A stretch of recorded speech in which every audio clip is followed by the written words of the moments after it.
We have a problem at 140 that no one is talking about, so I will. There was a fight that took place on the undercard of David Benavidez and Andreas fight. It was between two monster punchers, two lights out guys that will put you straight to sleep if they catch you. Both of them just happen to be excellent left hook punchers. So who was going to land it first? That's what we're going to talk about in this Shohjahon Ergashev and Subriel Matias fight. And when you got two guys that hit like they do, already know it is not going the distance. Shohjahon did not waste time coming after Matias. The guy looks in great shape, even though he hasn't fought in a little over a year. So I was worried about ring rust, but it wasn't on display. Ergashev was on fire, catching Subriel with all types of shots, clean shots, shots that's knocked out every other opponent before him, or at minimum, dropped him and hurt him severely. And it's the type of fight that I like. Mano y mano, I'm willing to bet I hit harder than you do type of fight. But the one thing that nobody is talking about is the shark that's in 140, Subriel Matias. He was eating every shot by Shohjahon, every one of them. He was getting caught clean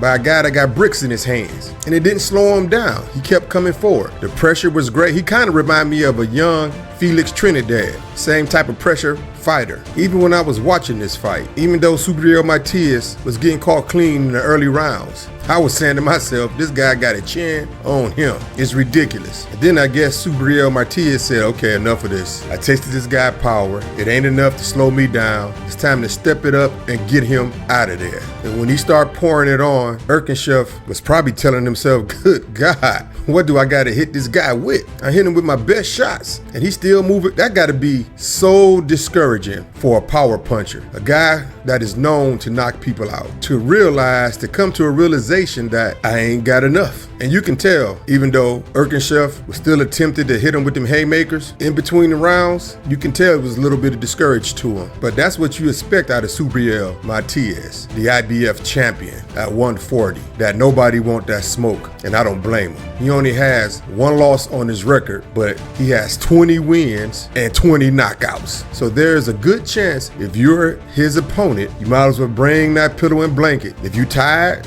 you been stressed out, don't worry, you about to go to sleep and have a long nap. And what makes this man so unique, if you not sleep on your back, if your butt ain't in the dirt, they are not coming out of the corner. The man hit too hard. 5 straight opponents, including Ergashev, has refused to come out the corner at some point in his fights. So that's right, that's exactly what I'm saying. His last 5 opponents' fight ended with his opponents sitting on the stool, cannot continue. Ergashev was pointing to his leg. Now that's some cerebral nerve damage when you hit a man so hard that it numbed his leg. And Matias won all the smoke. He called out all the top dogs at 140. Even took a shot at Gervonta Davis, who was at 135, which I get, that's the money man, so why not? But guess who's moving up to 140? Mr. Devin Haney. He just so happened to be fighting Regis Progress, but he already said that after this, he's going up to 147, which I don't blame him. I mean, he's been at 135 so long, so 5 pounds difference, 140 is still a strain on his body. But it's people in that division too that I think he aware of and probably was like, we're gonna make this quick stop. We're gonna attempt to get this strap off of Regis Progress. And Subriel Matias, I wish you well in your future endeavors.